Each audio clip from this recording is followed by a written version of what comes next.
Good evening dear students. आज मैंने अपने YouTube चैनल पे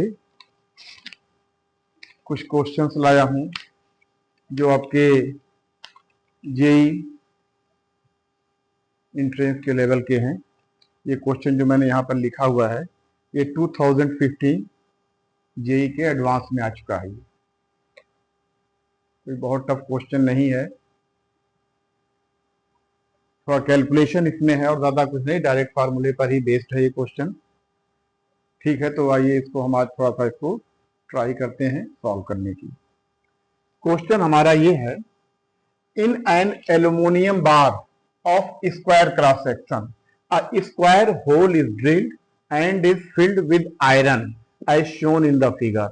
The electrical resistivity of aluminum and iron, Al stand for aluminum, मैंने symbol लिख दिया है, and Fe for iron are 2.7 into 10 to the power minus 8 ohm meter and 1.0 into 10 to the power minus 7 ohm meter respectively. ohm meter जो है resistivity की unit है। The equivalent resistance between the two faces P and Q of the composite bar is, ये चार option है, इन्हीं चार option में से आपको बताना है ये क्या है। 2015 जेई एडवांस में आ चुका है ये क्वेश्चन। ठीक है, क्वेश्चन का मतलब ये हुआ कि आपके पास एक एल्यूमिनियम बार था, कोई बार था एल्यूमिनियम का, यानी कोई जैसे बार होता है वो बार था जिसकी डायमेंशन यहाँ पर लिखी हुई है। उसका जो क्रॉस सेक्शन है ये एक स्क्वायर है जिसका साइड 7 mm की है और उसकी जो लेंथ है 50 mm की है, और इसमें एक होल ड्रिल कर दिया गया है, यानी उसमें होल बना दिया गया, सुराख बना दिया गया है, वो भी स्फेरिकल शेप का है। और उस होल को यानी होल में से एल्यूमिनियम निकाल करके हमें उसमें आयरन भर दिया है, यानी जो होल हुआ था ड्रिल करने के बाद उतने ही एरिया का, उतने ही वॉल्यूम का, उतने ही अमाउंट का हमने आयरन का एक बार उसको फिल कर दिया है। तो अब हमको बताना है कि दो हमारे एंड हैं P और Q, जो हमारे तो इस कंपोजिट बार, अब ये कंपोजिट बार हो गया ना, क्योंकि it is made of two different materials, one is aluminium and other is iron, इसलिए इसको कंपोजिट बार कहा गया है। तो अब इस कंपोजिट बार का जो हमें रेजिस्टेंस निकालना है, कैसे निकलेगा, चलिए ठीक है ट्राई करते हैं। इसके लिए देखिए हमने पढ़ा है रेजिस्टेंस का जो ज्योमेट्रिकल कॉन्फ़िगरेशन होता है, रेजिस्टेंस कैसे किसी भी कंडक्टर का जो रेजिस्टेंस होता है उसके लेंथ पे डिपेंड करता है और उसके एरिया ऑफ क्रॉस सेक्शन पर डिपेंड करता है। इस क्वेश्चन का स्क्रीनशॉट ले सकते हैं, नोट कर सकते हैं। ये कंपोजिट बार जो है इसका डायमेंशन दी हुई है, और ये जो उसका जो की कंसेप्ट है रेजिस्टेंस का जो ज्योमेट्रिकल कॉन्फ़िगरेशन होता है, यानी रेजिस्टेंस किसी भी कंडक्टर का जो रेजिस्टेंस होता है वो डिपेंड करता है उसके लेंथ पर और उसके एरिया ऑफ क्रॉस सेक्शन पर। और दूसरा जो सबसे इंपॉर्टेंट फैक्टर्स है वो है रेजिस्टिविटी, जो कि उस मटेरियल की प्रॉपर्टी होती है जिसका कंडक्टर बना हुआ होता है। मींस जो हमारा पढ़े हैं रेजिस्टेंस लॉ के according, R is equal to rho L upon A, area. इसको स्मॉल भी sometime capital A is written in small form. तो resistance of a conductor is equal to rho L upon A, where rho is resistivity,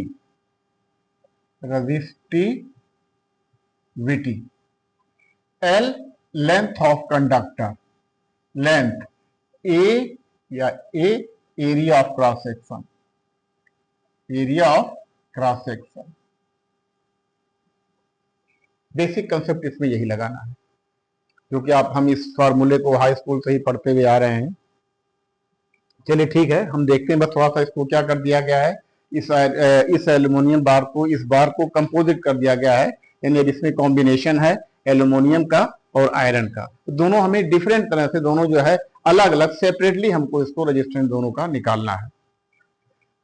ये जो resistivity है, क्योंकि material अलग अलग है इसलिए दोनों की रेजिस्टिविटी क्या हो जाएगी, दोनों केस में, यानी आयरन की जो दी हुई है, ये जो है आयरन यानी एल्यूमिनियम, एल्यूमिनियम के लिए जो दी गई है, यानी resistivity for the aluminium is equal to 2.7 into 10 to the power minus 8 ohm metre. and the resistivity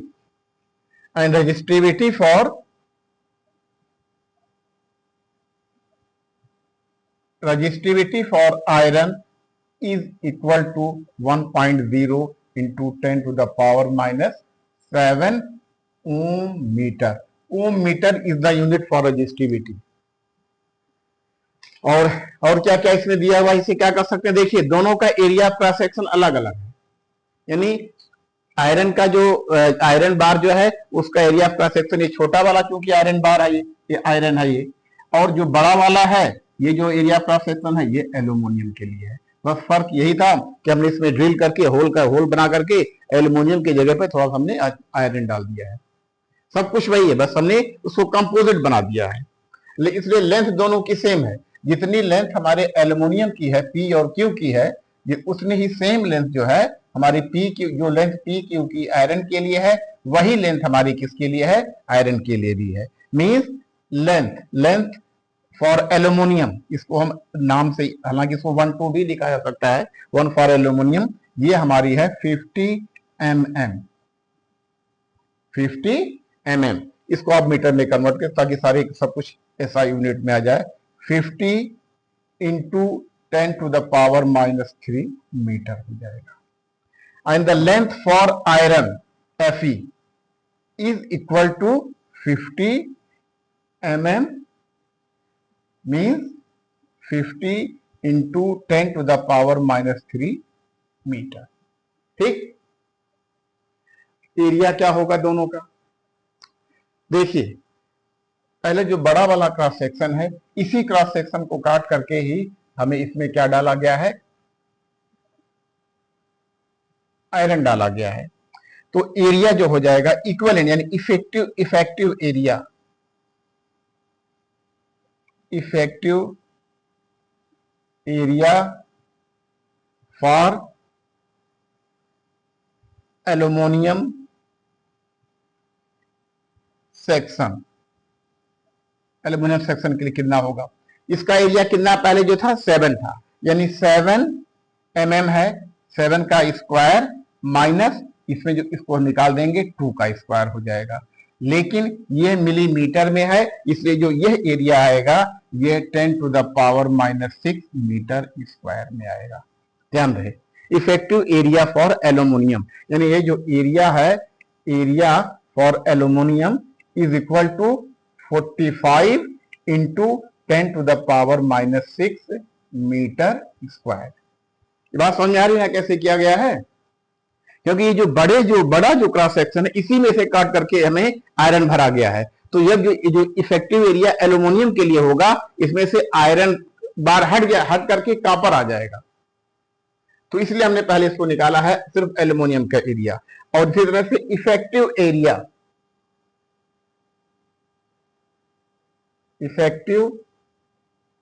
area for iron section is equal to 2 into 2 into 10 to the power minus 6 metre square. ये जो millimetre में था, ये जो millimetre में है 2 millimetre जो है, ये जो 2 मिलीमीटर है, 2 मिलीमीटर को हमने क्या किया है, मीटर में कन्वर्ट कर लिया, यानी 2 into 10 to the power minus 3 metre हो जाएगा। ये जो 7 mm है ये हो जाएगा 7 into 10 to the power minus 3 metre, क्योंकि स्क्वायर सेक्शन में है। ये जो दोनों दोनों क्रॉस सेक्शन जो है स्क्वायर सेक्शन में है। स्क्वायर का जो एरिया होता है साइड का स्क्वायर होता है, यानी साइड का स्क्वायर होता है, एरिया होता है। ठीक, इसको बताने की जरूरत नहीं है, लेकिन यहां पर मैं थोड़ा सा क्लियर कर देना चाहता हूं कि ये है। अच्छा, अब हम निकालेंगे रेजिस्टेंस इस फार्मूले का यूज करते हैं।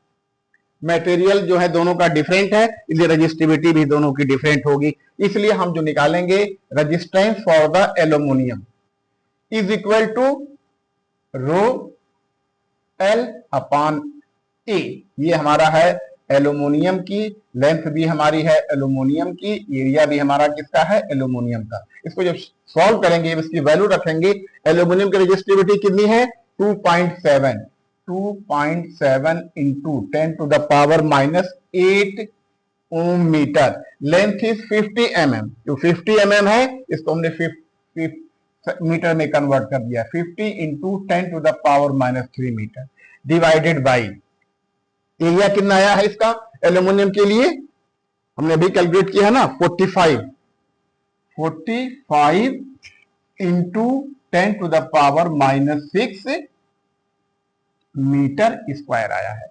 ये हमने यूनिट नहीं लिखा है, सिर्फ हमें न्यूमेरिकल वैल्यू लिखी हुई है।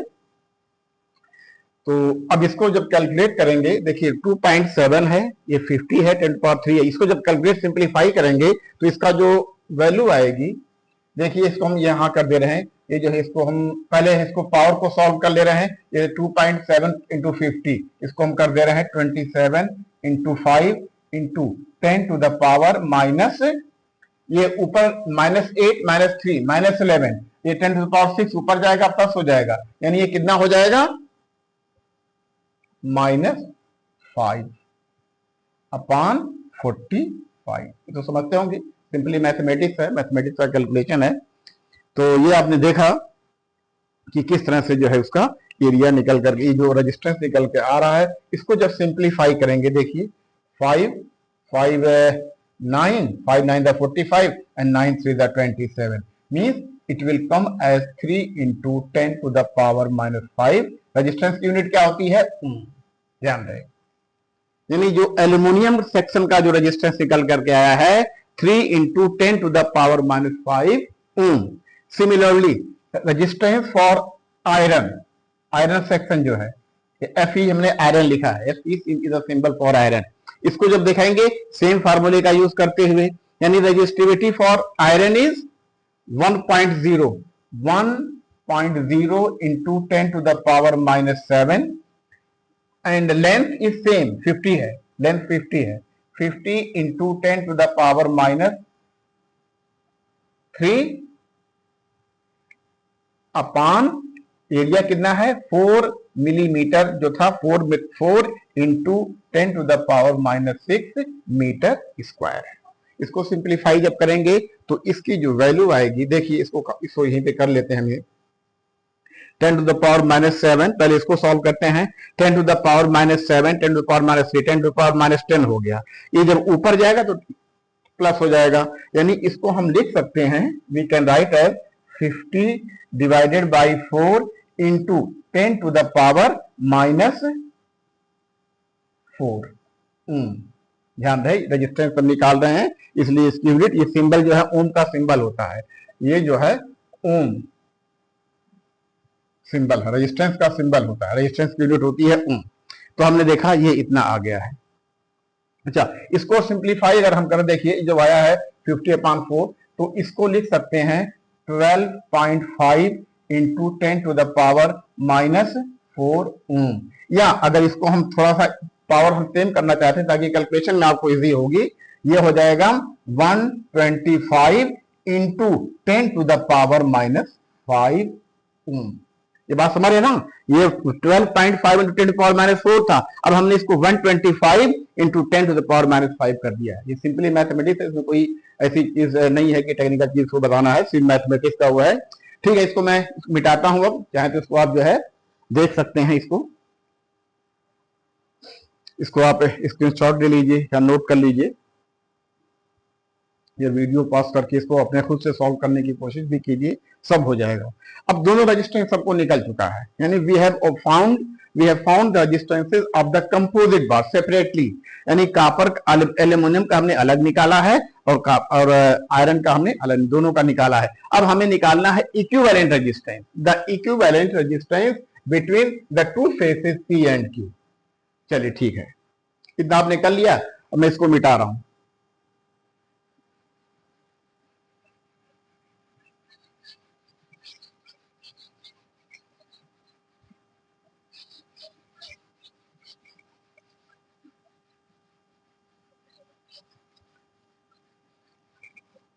इसको मिटा रहा हूं। अब देखिए हमारा जो रेजिस्टेंस निकल करके आया है एल्यूमिनियम सेक्शन का ये है 3 into 10 to the power -5 ohm, and resistance for the iron it is equal to 1 125 into 10⁻⁻5 ohm. देखा आपने, ध्यान रहे कि किसमें किसका रेजिस्टेंस ज्यादा है, इसका ज्यादा रेजिस्टेंस है। क्यों ज्यादा है? क्योंकि इसका एरिया ऑफ क्रॉस सेक्शन कम है। जो भी देखिए रेजिस्टेंस जो होता है, यहाँ पे देखिए एक बार यहाँ थोड़ा क्लियर कर दूं, रो L upon A for a particular material, जिस मटेरियल का बना है ये तो कांस्टेंट रहेगा, मटेरियल नहीं चेंज होगा। तो अगर मटेरियल नहीं चेंज हो रहा है तो रेजिस्टेंस हमारा एल पे और ए पे डिपेंड कर रहा है। तार की लंबाई बढ़ेगी, रेजिस्टेंस बढ़ेगा, और अगर इसका एरिया ऑफ क्रॉस सेक्शन बढ़ेगा तो रेजिस्टेंस घटेगा। यानी अगर जिसका एरिया ज्यादा होता है उसका रेजिस्टेंस कम होता है। इसीलिए कहा जाता है कि जो मोटा तार होता है, जो थोड़ा मोटा तार होता है, ये जो है थिक वायर जो होता है उसका एरिया ज्यादा होता है, यानी मोटे तार का रेजिस्टेंस कम होता है, पतले तार का रेजिस्टेंस ज्यादा होता है। क्योंकि दोनों का एरिया, पतले तार का एरिया जो होता है कम होता है, थिक वायर का एरिया ज्यादा होता है, इसलिए थिक वायर का रेजिस्टेंस ज्यादा होता है। चलिए ठीक है, तो बाद में इसको देखा जाएगा, बताया जाएगा। तो अब क्या करना है, दोनों का हमें निकल गया है, लेकिन हमें इक्विवेलेंट रेजिस्टेंस निकालना है पी और क्यू के बीच में। देखिए ये पॉइंट हमारा पी था, ये पॉइंट था हमारा क्यू, इन दोनों के बीच में यही दोनों वायर थे, यानी जो बार था ऐसे था ना, पी एंड क्यू ऐसे था, ये पी था ये क्यू था। चलिए ठीक है, ये पी है और ये हमारा जो है ये क्यू है। तो इधर जो हमारा एक तरफ है, यानी पी और क्यू दोनों टर्मिनल के अक्रॉस एक रेजिस्टेंस हमारा निकल करके आया है, किसका? एल्यूमिनियम का, यानी आर एल्यूमिनियम, और इसी के अक्रॉस जो दूसरा रेजिस्टेंस निकल करके आया है, रेजिस्टेंस फॉर द आयरन, ये दोनों निकल करके आया है। इसकी वैल्यू देखा आपने, ये है, और इसकी वैल्यू हमारी ये है। अब ये दोनों रेजिस्टेंस देखिए, अगर सपोज कर लिए पी और क्यू के बीच में एक बैटरी लगी होती है, वो लगा होता, सेल लगा होता, तो दोनों रेजिस्टेंस को कैसे पता चले कितने हो गए हैं? अब ये दोनों रेजिस्टेंस पी एंड क्यू, यानी ये जो रेजिस्टेंस है R aluminium and R iron, they are in parallel combination, parallel combination,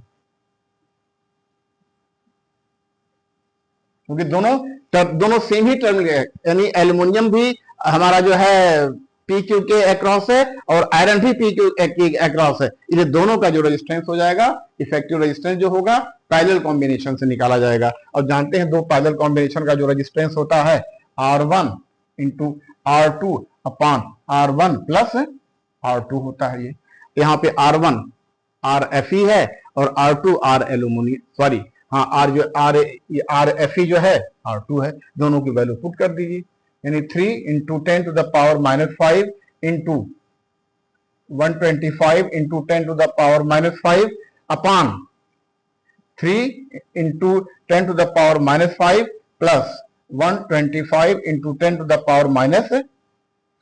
तो ये हो जाएगा 1, इसको मल्टीप्लाई कर दिए, पावर को बाद में देखेंगे हम।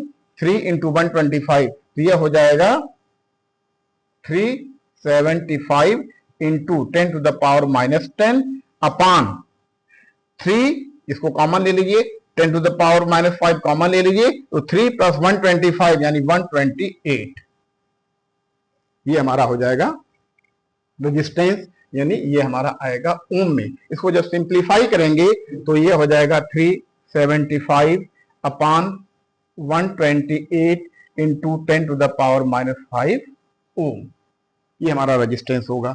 लेकिन इसमें कोई ऑप्शन तो दिया नहीं है, देखिए इसको, ये है ना तो इस तरह का रेजिस्टेंस ना इसमें निकाल, देखिए इसमें माइक्रो ओम में कर दिया है। तो अगर इसको माइक्रो ओम में करेंगे तो ये इसको करना पड़ेगा हम, ये 375 अपॉन 128 इंटू 10⁻⁻6 अगर हम करेंगे तो यहाँ पर एक इसको हमें 10 से मल्टीप्लाई करना पड़ेगा, तभी तो 10⁻6 आएगा भाई। अगर ये हम इसको 10⁻⁻5 हमने 10⁻⁻6 किया है, 10⁻⁻5 से इसको 10⁻⁻6 किया है, इसका मतलब हमें इसमें रेजिस्टेंस को 10 से मल्टीप्लाई करना पड़ेगा। यहां नहीं कुछ होगा, यहां जो था जैसे ही था वैसे रहेगा ये।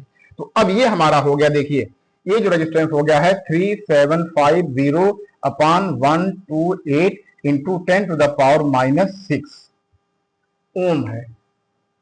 अब 10⁻⁻6 ओम के जो ऑर्डर होता है वो होता है माइक्रो ओम में। इसको सिंप्लीफाई कर लीजिए, इसको जैसे 2 से, इसको पहले तो 2 से काटिए, जब 2 से काटेंगे तो ये हो जाएगा 2 6 the 12 and 2 4 the 8. This one 2 1 the 2 17, 2 8 the 16, 1 का 2 2 7 the 5 and 2 5 the 10. ये हमारा है, यानी इसको अगर हमने किया है तो जिसकी वैल्यू आई है 1875 into 6/64 into 10 to the power -6 ohm, या इसको हम कह सकते हैं 1875/64 माइक्रो ओम। ठीक है ना, क्योंकि एक माइक्रो ओम में 10 टू द पावर -6 ओम होते हैं। तो मेरे ख्याल से आप इसको समझ गए होंगे, इसको आप नोट कर लीजिए या स्क्रीनशॉट ले लीजिए, पॉज करके जो है, अब तो खैर सॉल्व हो ही गया है। मी के कंसेप्ट था इसमें, जो कंसेप्ट था इसमें रेजिस्टेंस का फार्मूला ये R is equal to rho L upon A, where rho is the resistivity of the material. ये हर मटेरियल की अलग अलग होती है, मींस रेजिस्टिविटी जो है ये लेंथ एरिया चेंज करने से नहीं चेंज होती है। एक जो मटेरियल है उसकी प्रॉपर्टी ये कांस्टेंट रहती है फॉर ए पर्टिकुलर मटेरियल। अगर मटेरियल अलग अलग, क्योंकि इसमें दोनों अलग अलग इसलिए है क्योंकि एक कंपोजिट बार है, थोड़ा सा बार इसमें एल्यूमिनियम है और थोड़ा सा आयरन है, इसलिए दोनों की वैल्यू हमें अलग अलग लेनी पड़ी है। दोनों की जो रजिस्टिविटी है, ये सारी ये रजिस्टिव, ये हमें ये जो ध्यान रहे, ये हमारी रजिस्टिविटी है, ये एल्यूमिनियम की है और ये जो है आयरन की है, ये ध्यान दें इसको। जो रजिस्टिविटी में हमने लिखा है ये, सॉरी इसको ऐसे रहने दीजिए, कोई बात नहीं, और एल्यूमिनियम एंड और इसको ऐसे रहने दीजिए। रजिस्टिविटी दोनों हमने अलग अलग इसलिए ले लिया है क्योंकि कंपोजिट है, इस पर मैं फोकस करना चाहता हूं, कहीं कंफ्यूज मत किया दोनों अलग अलग क्यों लिया गया है। लेंथ तो सेम है, सिर्फ एरिया का सेक्शन चेंज हो रहा है और मटेरियल चेंज होने की वजह से रजिस्टिविटी भी चेंज हो गई है, ये भी चेंज हमारी हो गई है। तो इसलिए जो है ये R1, ये रो 1 यानी रो एल्यूमिनियम और रो कॉपर अलग अलग लेना पड़ा है। और आखिर में जो आपने सॉल्व किया, दोनों की इंडिविजुअल वैल्यू आई है। ये आयरन एल्यूमिनियम के लिए ये वैल्यू है और आयरन के लिए ये वैल्यू है। अब इसका दोनों का जो कॉम्बिनेशन है, तो यहाँ पे ध्यान देना है कैसे पैरेलल में है, क्योंकि दोनों ही P और Q टर्मिनल के बीच में है, यानी P और Q के बीच में एल्यूमिनियम का भी बार है और कॉपर का भी और आयरन का भी बार है, इसलिए दोनों पैरेलल में हो गए हैं। तो ठीक है, इसको मैं मिटाता हूं, थोड़ा स्क्रीन देखें आप लोग, कोशिश कीजिए। ये छोटा सा क्वेश्चन, और छोटा सा क्वेश्चन ये भी आपके है एंट्रेंस एग्जाम में आ चुका है, इसको आप चाहें तो देख लीजिए। अब मैं आगे बढ़ता हूं, इसको मिटा देता हूं।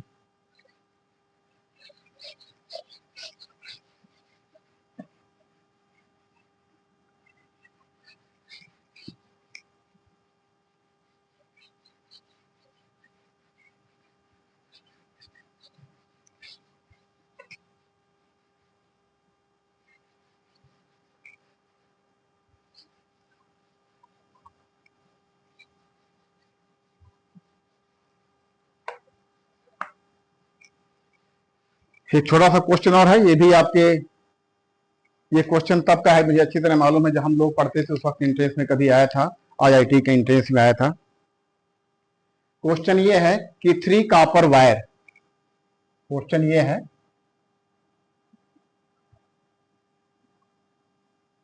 3 कॉपर, हमने कॉपर के लिए Cu सिंबल यूज कर दिया है, आप लोग सभी साइंस केमिस्ट्री पढ़े होंगे, जानते होंगे। तो copper stand for copper. 3 copper wire of their length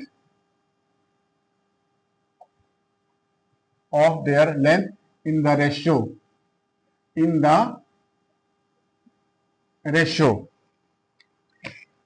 5:3:1, यानी उसके लेंथ, 3 कॉपर वायर हैं, उनके लेंथ का रेशियो जो है हमें दिया हुआ है।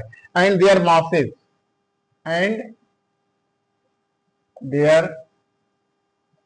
masses are in the ratio, और उनके जो मास हैं वो है हमारे 1:3:5 में, 1:3:5 में। देयर रेजिस्टेंसेस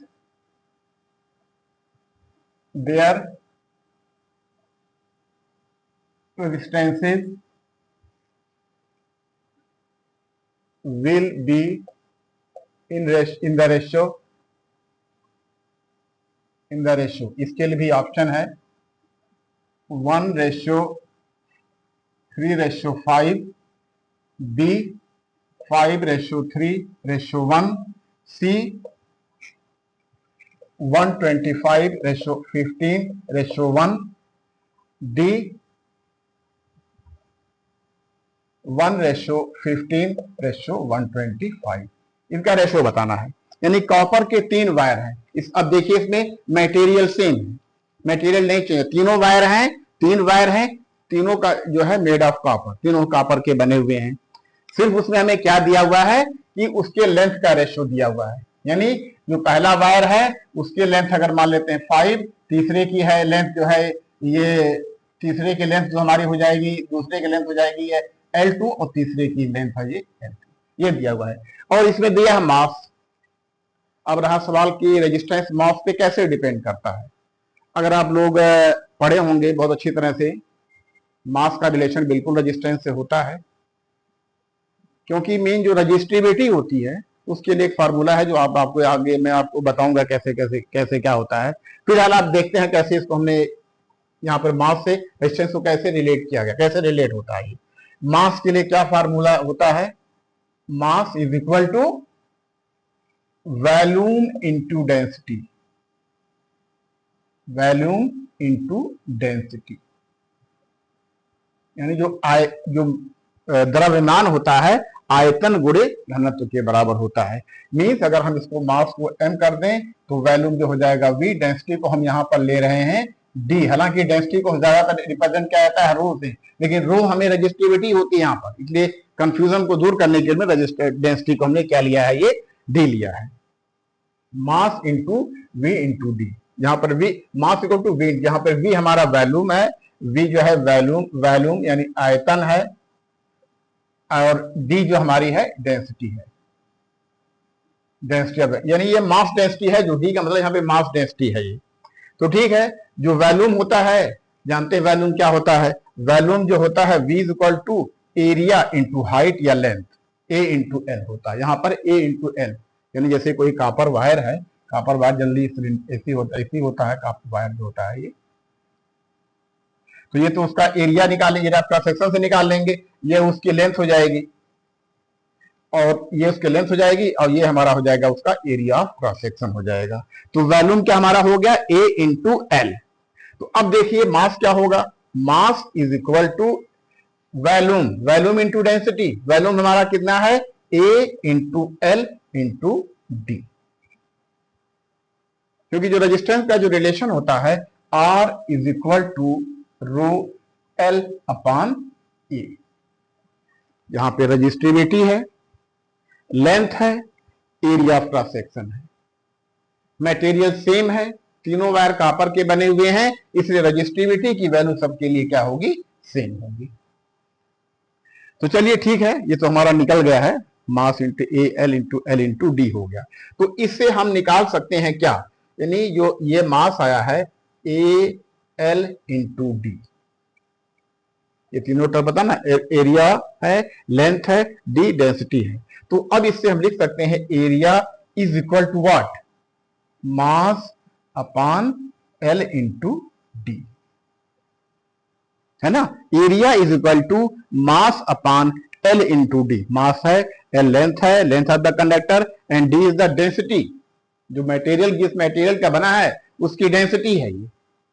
तो चलिए ठीक है, अब इसको हम निकालते हैं। अब रेजिस्टेंस के फार्मूले पर आ जाइए, जो R is equal to rho L upon A, इसमें इसकी वैल्यू सब्स्टिट्यूट कीजिए। देखिए रो ये है रो, एल क्या है, हमारा एल है, चलिए ठीक है एल मानते हैं ये, और एरिया क्या हमारा है, ये एरिया मीन्स ये, इसको स्मॉल में लिख दीजिए, एरिया जो लिखा हुआ है ये क्या है, ये ऑलरेडी हमारा जो है ये एरिया जो ये है, ये क्या है, ये m upon L into D, यानी ये कितना हो गया, जब ऊपर इसको ले जाएंगे तो ये हो जाएगा L square D upon M हो गया। यानी अब रेजिस्टेंस का रिलेशन देखा आपने, जो रेजिस्टेंस का रिलेशन आया है मास के टर्म में, L square D upon M, ये रेजिस्टेंस के फॉर्म में आ गया है, ये रेजिस्टेंस के फॉर्म में आ गया है। यानी resistance is equal to resistivity length का स्क्वायर डी अपान मास। अब मास से इसका रिलेशन आ गया है, तो ठीक है, हमको दिया हुआ है, वैल्यू नहीं कैलकुलेट करनी है, सिर्फ उसका हमें रेशियो कैलकुलेट करके देना है। तो मान लिया जो पहला वायर है, जो पहला वायर फर्स्ट वायर है, उसकी लेंथ कितनी है 5, मान लीजिए 5x हो जाती, तो रेजिस्टेंस पहला जो होगा फर्स्ट, अच्छा इसमें ये भी देख लीजिए, थोड़ा मैं लिख दूं मैं कि R is equal to rho D L square upon M. इसको मैंने इसलिए लिखा है क्योंकि रजिस्टिविटी है दोनों कॉपर के लिए है, तीनों वायर कॉपर के हैं, इसलिए सबके लिए सेम होगी, ये चेंज नहीं होगी। और डेंसिटी, क्योंकि मटेरियल की डेंसिटी है इसलिए ये भी नहीं चेंज होगी। इसलिए मैं इस टर्म को अगर एक कांस्टेंट मान लूं, के मान लूं, तो जो रेजिस्टेंस जो हो जाएगा एल स्क्वायर अपान एम हो जाएगा। ये जो के है, वेयर के इज, ये जो के की हमारी वैल्यू है, ये रो इंटू डी, यानी resistivity into density of the, ये दोनों ही कांस्टेंट होता है। रजिस्टिविटी भी पर्टिकुलर मटेरियल कांस्टेंट रहेगी क्योंकि सब कॉपर के, इसलिए इसके लिए कॉपर है, और डेंसिटी भी मटेरियल सेम है, डेंसिटी भी इसमें सेम रहेगी। इसलिए मैंने इसको क्या मान लिया, इस टर्म को कांस्टेंट, ताकि हमारी कैलकुलेशन में या आगे मैथमेटिकल प्रोसेस में थोड़ा सा आसानी हो जाए। इसलिए हम लिख सकते हैं, यानी जो आर हमारा आया है, आर इक्वल टू के एल स्क्वायर अपान एम। वह ध्यान रहे कि एक नया टर्म नहीं, बल्कि हमने एक कांस्टेंट मान लिया है फॉर द टाइम बीइंग। फिलहाल हमने इसको जो है रेजिस्टेंस जो के है उसकी वैल्यू जो है वेयर के इज, लिख देता हूं मैं, वेयर के इज रेजिस्टिविटी इनटू डेंसिटी। ये ध्यान रहे, ये कांस्टेंट है। हमने थोड़ा सा मैथमेटिकल कैलकुलेशन को इजी बनाने के लिए ऐसा हमने किया है। तो अब हमने देखा कि R is proportional to L square upon M, यानी R जो है लेंथ के प्रोपोर्शनल होता है और मास के इनवर्सली प्रोपोर्शनल होता है। तो हमें सब रेशियो दिया हुआ है, तो ठीक है, इसको मैं देखा जाए, देख लीजिए इसको, थोड़ा इसको स्क्रीनशॉट ले लीजिए, या नोट करना चाहे नोट्स बनाना चाहे उसको नोट्स बना लीजिए, क्योंकि आगे जो है आपको इस तरह का हो सकता और भी कोई क्वेश्चन आ जाए। ये क्वेश्चन तब आया था जब हम लोग बीटेक का एग्जाम दे रहे थे, उसके बाद जब हम लोग एडमिशन हुआ था तो हमने देखा था किसी शायद, ये भी शायद IIT के इंटरेस्ट में पूछा गया था ये क्वेश्चन। ठीक है, मैं इसको जो है अब मिटा रहा हूं मैं।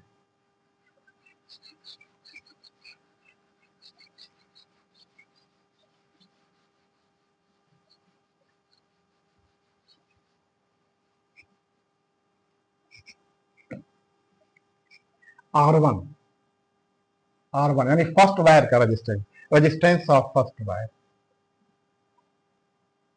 Resistance of first wire is equal to, ये कितना हो जाएगा, प्रोपोर्शनल देख रहा हूं मैं कि कैसे कितना हो जाएगा। अगर हम इसको के मान लेते हैं और ये जो रेजिस्टेंस हमारा पहला लेंथ किसमें है 5 में है, तो 5 का स्क्वायर ये हो जाएगी 25 अपान मास किस रेशियो में है 1 है, तो मास हो जाएगा 1। तो ये हमारा हो गया 25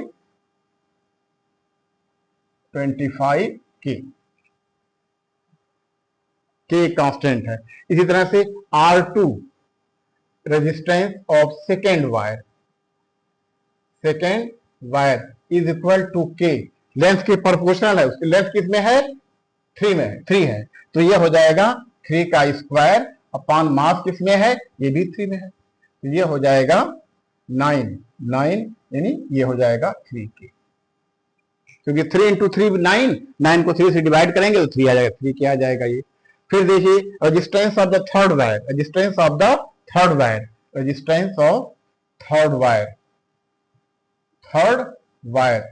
इज इक्वल टू के और लेंथ कितनी है 1 का स्क्वायर अपान 5, मास कितना रेशियो में है, किसमें है 5 है। ये देखिए हमें एग्जैक्ट वैल्यू नहीं निकल रही है, हमने सिर्फ रेशियो निकाल रहा है, रेशियो के टर्म में दिया है, इसलिए हमने इसको सिंप्लीफाई करने की इतना कर लिया है, तो ये हो गया के अपान 5, यही है। अब तीनों की वैल्यू निकल गई, तीनों का रेशियो निकाल लीजिए, यानी अब यह है कि R1 ratio R2 ratio R3 is equivalent to 25 के रेशियो 3k/5। इसको k के सब में तीनों में k हटा दीजिए तो ये हो जाएगा 25/3/1/5। यही आपका आंसर है, यही आपका, लेकिन आंसर इस तरह से नहीं दिया गया, आंसर हमारा इस तरह से है, ये है, ये है, ये है, ये है, इसमें देखिए कौन सा सही है। अब पूरे जो रेशियो आया हुआ है R1 ratio R2 ratio R3 equivalent, देखिए ये 25 है, 3 है, 5 है, ये फ्रैक्शन में आ गया है, तो क्या कीजिए पूरे में 5 से मल्टीप्लाई कर दीजिए। जब 5 से मल्टीप्लाई करेंगे 5 का 25 में कितना हो जाएगा 125, 5 का 3 कितना हो जाएगा 15, और 5 का 1/5 में कितना हो जाएगा 1। देखिए इसमें से कोई आंसर है जो कि मिल रहा है, ये है आपका 125/15/1। तो ये हमारा ऑप्शन जो है करेक्ट, यानी सी इज द करेक्ट ऑप्शन। सी जो है ये हमारा करेक्ट ऑप्शन है, करेक्ट ऑप्शन यही है। तो ठीक है, इतना ये वीडियो था, थोड़ा सा मैंने कुछ कंसेप्ट वाले क्वेश्चन कराए हैं, इस तरह क्वेश्चंस आपके आते हैं, इस तरह के मैं और भी क्वेश्चंस आप लोगों के सामने लाता रहूँगा। मेरा पर्पज़ है कि इसको अच्छी तरह से समझें, कंसेप्ट आपका क्लियर हो, ताकि आने वाले एग्जाम में आपको कोई कॉम्पिटिटिव एग्जाम में कोई दिक्कत ना हो। देखिए एग्जाम में सबसे बड़ा, मैं ही बार बार कहना चाहता हूँ, जिसने टाइम मैनेज कर लिया, जिसने टाइम को अच्छी तरह मैंने जो मैंने सॉल्व किया, इसको सॉल्व करने में 5-6 मिनट लगा है, लेकिन अगर आपका कंसेप्ट क्लियर है तो आपको एग्जाम में सॉल्व करने के लिए 30, 40 या 50 सेकंड से ज्यादा नहीं लगेगा। मेरा ये दावा है, अगर आप इसको समझ गए होंगे, इसको सॉल्व ये नहीं सब पूरा क्योंकि एग्जाम में थोड़ी कॉम्पिटिटिव एग्जाम इतना टाइम है ये सब पूरा लिखें, ये रेशियो करें, ये करेंगे, बस सीधे फॉरवर्ड है, क्या क्या प्रपोर्शन हो रहा है, क्या क्या हो रहा है। अब आपको इतनी चीजें पता हो गई हैं कि जो रेजिस्टेंस होता है इज प्रोपोर्शनल टू L², और नीचे होता है M होता है, बस फटाफट वैल्यू पुट करते जाइए, किसी एग्जैक्ट कैलकुलेशन करने की आवश्यकता ही नहीं आपको है। ठीक है, ठीक से आपका आंसर निकल जाएगा। तो ठीक है, थैंक यू वेरी मच। इस क्वेश्चन को अच्छी तरह समझिएगा, फिर मिलते हैं आपको कुछ क्वेश्चंस के साथ, अच्छे क्वेश्चंस के साथ। Thank you.